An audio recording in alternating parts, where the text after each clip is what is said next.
As Badiou will write, through their essential lovelessness circulated the power of truth. Now, I do not mean here in the title the impossible to be made possible. As a conviction and propaganda these days of the right-wing political party VMRO de Permanent, which convinces us that it will make the impossible possible. That story is big and long and is mainly related to the Marxist interpretation of the realization of communism and not to the program of the mentioned political party. But who will have known? It is possible that Christian Miskovsky, the leader of the party, himself read and studied the post-68 books of the 68 philosophers such as, for example, Lacan, Badiou, Rancière. I do not say no. That is why he speaks in his campaign on the return to the old normal, which is, in fact, will not be exactly the old normal, but will be older than the new normal, because the new normal, according to him, is not normal, if at least it is not a little like the old normal, and so on. And there I come to a conceptual conflict. To make the impossible, return to the old normal with the election victory, possible. Continuation of the old normal.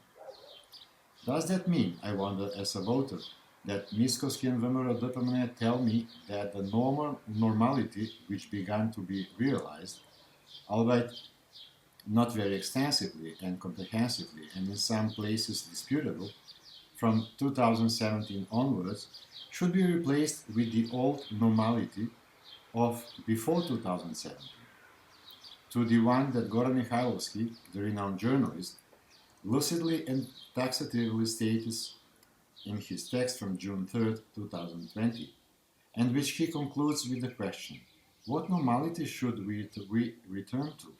In the one when, in the pre-election period, we would be thrown into a ditch with the woman, with the children? The Facebook community laughed out loud at this. We will make the impossible possible, emphasizing the paradox of the statement. But I claim, and I will try to prove, that it is possible. Not that I want to go back to their old normality, that for them what was normal for 2/3 of the population was abnormal, but that a little negligence of the electorate, mainly gathered around the statements like, I'm not interested in the politics, they are all the same, I will vote in vain, and or what do I have from that? Can end with this. The impossible, returning to the old normal with the election victory, becomes possible, continuation of the old normal. Because, however, elections are elections, and even the victory of VMRO de Permanent is possible. And that is why it is important in the elections to choose which of these two normalities, the normal normality and the old normality, is desirable. Not which is more important for the voter, but which is more important for the community. On top of all this, in addition to these two normalities, another one, these months, has come to us, and that is the different normality caused by the pandemic of the virus, which completely obscured the first two. It is this third election offer for some normality that introduces the discord, or more precisely, the split between the intention to return the old normality and to reaffirm and continue with the normal normality. Why? Because with the outbreak of the epidemic and the opening of a serious crisis in most areas of society, nothing is and can no longer be normal. Why? Because what is only possible and what will make the impossible possible is exactly the new determination of possibilities, this time strictly addressed to the most essential issues of man as a being, both biological and especially political. Different normality is not a party, wish, or intention inscribed in election programs, but it is necessity. Hence, the need to redefine different normality proves to be an imperative of the present, an investment in the near, and distant, if we are wise to use, future. Because of that, and because it has forced the whole world, not only us because of the early elections, for some time now, the world, and us here, has been trying to explain the current and to propose the future situation. Of all the manifestations, I'm interested in those in which I recognize the intention and expectation as well for a radical turn of the world and the relations in it. And one more thing. Why? Because I finally recognize one line that unites the world, the crisis of neoliberal capitalism and the beginning of its end. And why would I be interested in the world when there is a complete mess here at home? Because I recognize the possibility for the world to solidify again, because I trust Rancière when he said, and with what he started the lecture in Skopje in 2014 with, that various practices and knowledges imply a certain cartography of a common world. By mapping a common world, by determining the forms of visibility of phenomena, the forms of understanding situations and models of recognizing events, and the connections between them. It gives us the framework in which we can determine the way in which subjects occupy this common world in the terms of coexistence or exclusion, and the capacity of those subjects to perceive it, understand it, and transform it, as Rancière said. Therefore, for a moment, let's forget the political parties and their campaigns. Let the season of exclusion from TV news and party debate shows begin, as well as watching and commenting on Facebook, Twitter, Instagram, and so on. And see who we are and what our needed and necessary normality is. Yes, I admit, I got into Zoom lectures which are increasingly organized, although in my previous times I was against the Zoomization. For now, there is nothing better on offer. And I got hooked on them for another reason, the comfort of home. When I think only that I should have climbed uphill to the Museum of Contemporary Art with the bike, so sitting on, after a while, in comfortable chairs, so torment if my pencil breaks while writing and I have no reserve, then tired riding the same bike back home, like this, lying at home in an armchair, then a pot of coffee and a bunch of cigarettes next to me, then stop play if I did not understand something, the dinner on my lap while I'm taking notes, incomparable. I even improved in weight, I think, so slap. And the contents of all these Zoom-izated events, the contents, the top. I managed to write 40 pages in the notebook, tow material for the whole summer, or what's left of it, and the events are not over. Critic, Festival of Critical Culture by Contrapunct, Contemporary Culture and Cultural Policies are the spaces by Lokomotiva, Center for New Initiatives in Arts and Culture. Series online discussion and online lectures from the Cultural Social Space Center Call mainly preoccupied my attention. Well, sometimes I even listen to the lectures rebroadcast by channel 103 radio, the state enemy number one, as they want to say about them, nestled under the auspices of the state radio. Only a few days ago, I realized that with this, in fact, again, I do not know how many times, the independent cultural sector shows its essential vitality to react in the moment, to fill the gaps created in other institutions that are paid by the state for that, and thereby moving the stunted from non-events, the frightened from this epidemic, the uncertainty from the future, thoughts in our heads. Well, yes, it's true that I missed the applause after the event, the cathartic instrument for resolving and getting back to normal. after the destructive information I just heard. I also miss those plus 40 minutes after the event, when you can hardly wait to light a cigarette and finish the conversation with the guest lecturer. But let's be honest, you can't have both the kids and the money. You cannot have all that at once and plus to have the comforts of the home and the views of the sunset over Jablanica mountain, near Ohrid. And thinking so, something came to my mind, a kind of paradox. Namely, this sector, the independent cultural sector, has been fighting for decades and is still fighting for some kind of spatial working conditions or premises. And just when they settle down, here I'm primarily, I mean primarily Lokomotiva and Santa Core, this epidemic prevented them from using the premises in which they are accommodated.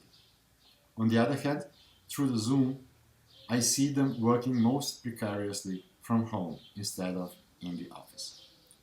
So, that this does not turn out to be a free advertisement for the independent cultural sector, I will try to share what I have learned from these events. Or it may be more accurate to say, to share what I have learned from these events. Yes, I have a sense of responsibility for that, because if the organizers share their time, knowledge, and experience, but also contacts with the people from the world, and if those people from the world agreed with them to share their time, knowledge, and experience, then I should do the same. Share my time, knowledge, and experience encouraged by them all. It is not a prerequisite for mapping the is this not a prerequisite for mapping the SRCL will say different practices and knowledge which draw a certain cartography of the common world, which fulfills the condition of the framework in which we can determine the ways in which subjects occupy this common world in the sense of coexistence or the exclusion, and the capacity of these subjects to recognize it, understand it, and transform it. In the search for a term for different normality for this post-viral period of one previous text, immediately after its publication, I came across the text by Kitsa Kolbe, a professor in philosophy.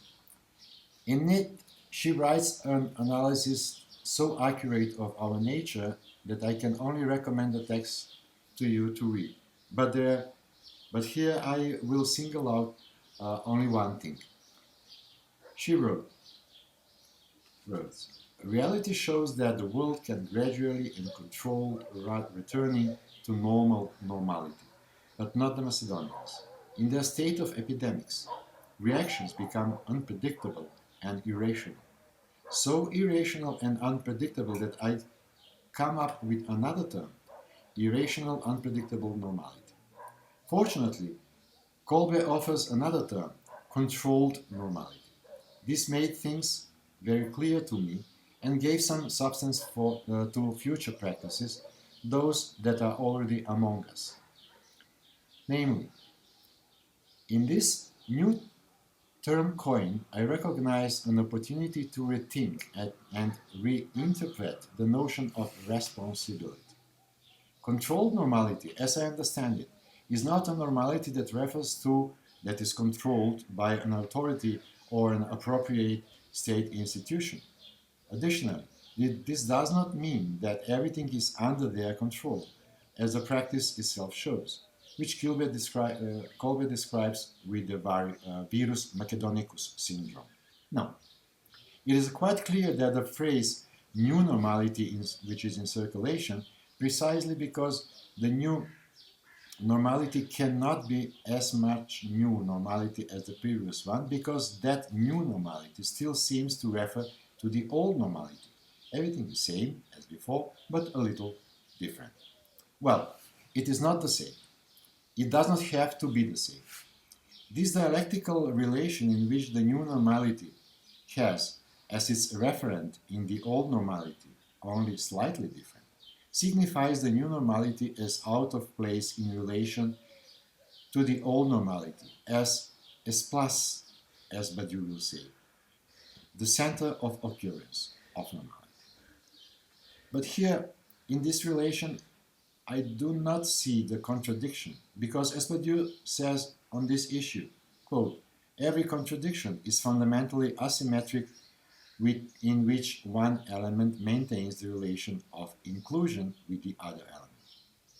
This means that in order to maintain that relationship, there must be a contradiction. And there is no contradiction in this relationship between the two proposed normalities. The necessary contradiction, if we want to argue the necessity of controlled normality, must be found in the split between them. Split is the only mode of existence of contradiction that you added. And the split is exactly the change of the bearer of responsibility in the future. If we leave the responsibility in the new normality, not to mention the old, to the state and the institutions again, then there is really no change, no substantial change. The state will regulate our lives, and we, again, because of the virus Macedonicus, we will not accept that argument. And thus we will accept the one-way relationship state-individual, a relationship that is by no means and cannot be emancipatory and liberating. Therefore, I believe that controlled normality is no longer a dialectical issue between the old and the normal and/or the new and different normality, but a dialectical issue between the state and the individual. And what do I mean by controlled normality? It is normality in which we set ourselves and behave as responsible, self-aware, solidary, and sharing entities in our community. The responsibility is no longer with the state and the institutions, but with ourselves. It can deny and compromise the express criticism of the curfew and other possible ways to control and manage the crisis to the detriment of the constitutionally guaranteed freedom of movement, as Katerina Kolozova will say, and thus fall into the water until we change. The new dialectic, as a split, appears as a relationship between the prescribed state control as one force and the self-implemented and hence self-sustaining civic self-control as a second force. Yes, I know. These are two heterogeneous qualities of forces, but not in an asymmetric sense, with an advantage greater power to the first force. It's only one possibility for correlative normality, a normality in which the correlates collide, one force versus the other force, as Badiou will say. It is a relation of forces in which the second force is out of place as a reason for moving forward, and the first is the espace, the space of placement in the dictionary of Badiou, the place that creates the out of place, which is its dialectical correlate. Communitative normality, on the other hand, a new term coined, is my expectation of what controlled and correlative normally can and should be transformed into, as it affects both the community, as communal normality, and communication, sharing, as communicative normality. This normality abandons the previous dialectical relation of state responsibility, civil responsibility, for the reasons that every dialectical relation is double. And this is the main difference between Hegel's and Badiou's dialectics. That abandonment is, in fact, an internal or intrinsic even dialectical relationship in civil responsibility. It is the dialectical relationship of individual responsibility and group responsibility. This is the second entry of the responsibility as event. And for that to happen, let me repeat, a split is necessary. Maybe it would be better to start with communitative first instead of commutative, because it is basically a substitution and or exchange, but not a substitution as in mathematics. A by B equal B by A, but much more as a substitute in terms of moving from one place to another, moving responsibility from the place of the state to the place of citizenship. In this intention lies the idea that with the citizenship would be set as a S plus and the state as out of place, and thus the necessary asymmetry in the relation of forces would lead to the necessary division and finally split.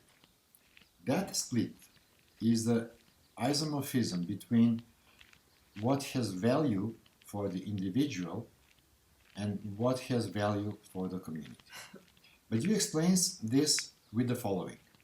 The community resource necessarily goes beyond the type of structural set in which individuals dissolve. Hence, in addition, the split occurs when the disidentification of the individual is recognized in it. Quote, what in the topology is applied to the element, the point of the individual, by means of determining its locality, its local fusion must always be with and for others, for the community to which that individual belongs. But at the same time, it contains the identification the individual must recognize in himself and accept, agree to a connection, union, association with other individuals.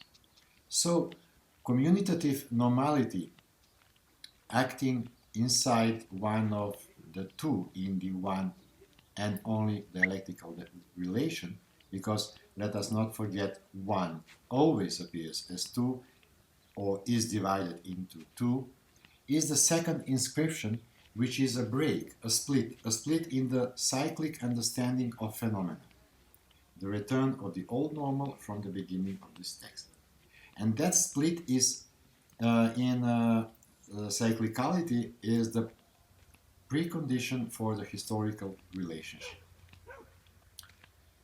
Materialist dialectics breaks the circle of Hegelian dialectics with the interruptions in which each occurrence is inscribed twice, because it can not be a subject as long as the language in which the verdict is pronounced or refers to the epic is missing, says Badiou, and hence it follows. Jesus leads to the activism of St. Paul equal Christianity. Marx leads the victorious Lenin equal Marxism. Freud leads to structuralizing Lacan equal Freudianism. Whereas Jesus, Marx, and Freud are the first inscriptions which, without the second inscriptions of St. Paul, Lenin, and Lacan, remain in their cyclicality without a remnant, and exactly the necessary remnant read, found, and published in and with the activism of St. Paul, the victorious achieving Lenin spirit with and in the October Revolution, and Lacan's structuralist reading of the subject, is the event of history, the occurrence of history. The certainty of the first beginning is connected with the truth of the second, adds Badiou. Therefore, the double entry of the phenomenon and or the event, or its dual character, is in fact the founding principle of its historicization, as abandoning the principle of cyclicality, not because they create history, but because they themselves are history. If the new normality diagnoses the virus macedonicus, then the cure could be exactly the communicative normality. Hence, to clarify the situation, are there any preconditions for this communitative normality? Normally, no. Does that mean it cannot exist if it seems impossible to us? It does not mean. If Miskovsky thinks it is possible, then why should I not think it is possible? Of course, his is a delusion and mine is a motive. For that, it is necessary to open an ethical debate. Ethics, in essence, deals with the unsolvability of the subject, even when it presents arguments from the point of view that all the unsolvability comes down to poor agreement with the actor, but you writes. Because, and continue, ethics is on the agenda when subjective tension is universal only in the specific renunciation of every will should things be slowly explored as a whole. I underline this slowly as Francesco Berardi pointed it out to me in his lecture at the Critic Festival. He says that in spite of the acceleration of our age in which we have lost our own rhythm as a biological phenomenon of the respiration, in relation to ourselves, in self-isolation, and in relation to the community, in isolation, solidarity disappears along with the neoliberal affirmation of individuality. Hence, wondering how it happens that a song, a musical one, reaches so many individuals, he uses the metaphor of breathing as a rhythm. Quote, there is no universal rhythm breathing that can be learned, introduced, implemented, only individually. And when such individual rhythmic breaths are found, as they are found, they breathe together. Berardi told to conclude, respiration creates the rhythm. In a dialectical sense, solidarity leads to individualization, which, if we slow it down, will bring the individual back if he catches the natural rhythm, the rhythm of the natural, not the neoliberal imposed as speed, urgency, and then solidarity will become possible again. Analyzing the current situation, Svetlana Slapshak, a guest again at the Critic Festival, concludes that, quote, the virus is actually a savior of social solidarity, she said, because it indicated what we really need and what not, thus openly criticizing the neoliberal imposition of the concept of a consumer society in which we need what we do not really need, what is, as Bernardi emphasized, usable and what is not, for the meaning of life and for our community. On the issue of solidarity, we disagree a little with Slapshak because she thinks, and it has already been shown, that now solidarity should be transferred from the field of the individual to the field of the state in terms of a welfare state, and not to remain individual among a group of individuals or in the community. As long as state is used and solidarity is expected from it, I think that it cannot fulfill the precondition for radical changes in the society. But I agree with her on one other thing, that we need to keep the love, healthy skepticism, and the new media, because it is due to them that this confusing, quick rethinking of the situation and the exchange and distribution through them, through the media, has helped to find even faster possible, for now only theoretical, solutions for it.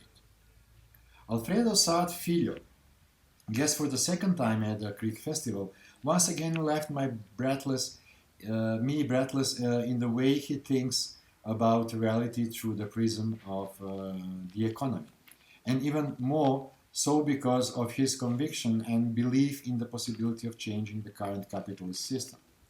When I mentioned him in an older text during his first visit to Skopje, I refer writing that I had never met such a convinced communist in my life.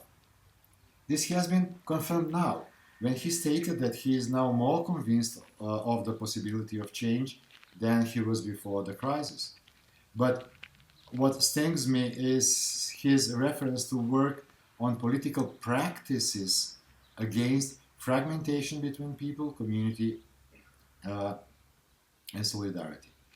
And those policies should be based on greater equality in the distribution of goods and, above all, on health, in the sense that We need a health economy, but not as in the dichotomy of neoliberalism, healthy workers for a healthy economy, but vice versa, a healthy economy for workers to be healthy. Because this system does not produce health and happiness for man and humanity, as Saad Filho said, and therefore needs to be changed. The general test for this will be, says Saad Filho, the fight against climate change, because convinced that socialism is a necessity. Only in this way can man be saved and stand in the way of the mass destruction of nature, and thus to man. The fourth guest in my cyber daily routine was Locomotiva's guest Eleonora Montagnier. Her lecture came to me a little prematurely, as I was nearing the end of reading Badiou's theories of the subject.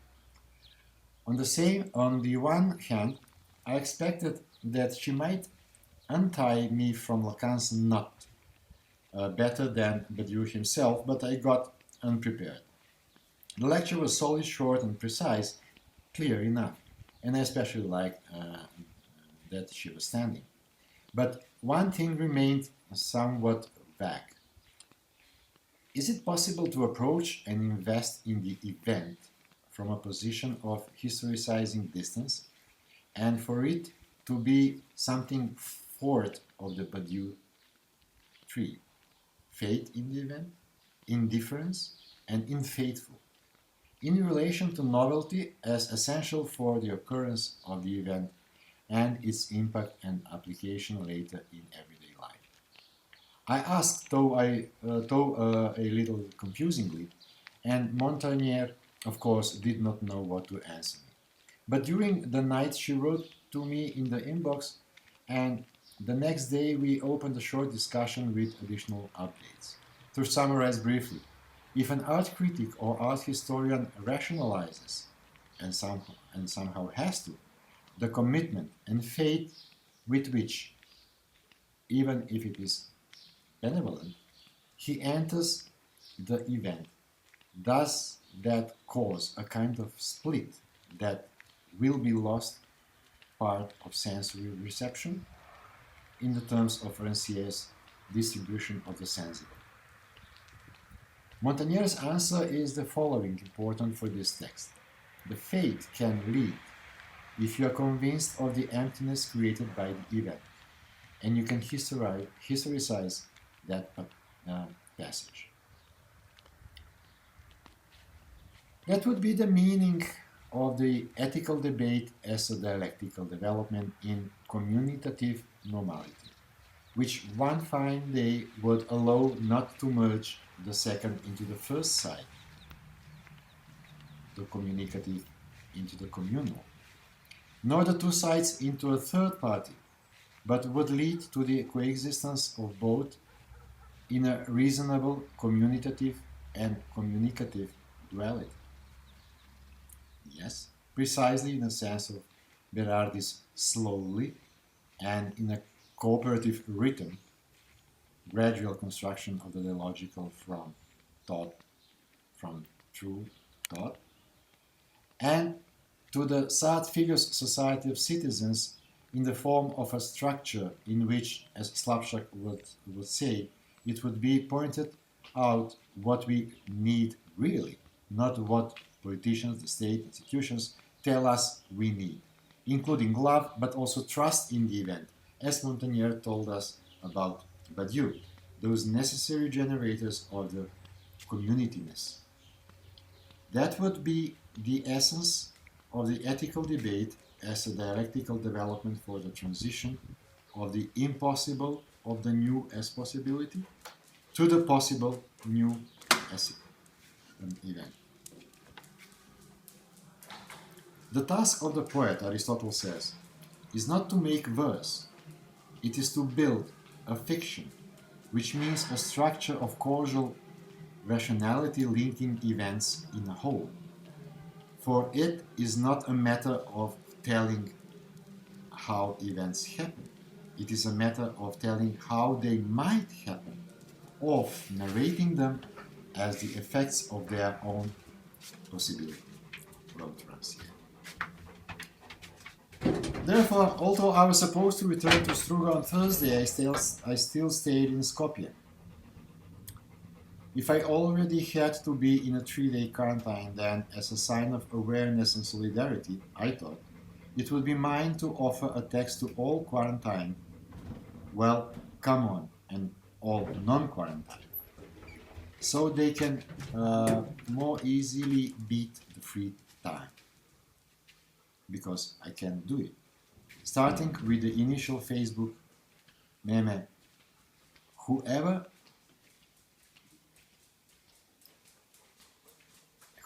does not know how to enjoy quarantine will not be able to enjoy Hawaii either, keeping in mind that there is always a way out of the tunnel from the dark.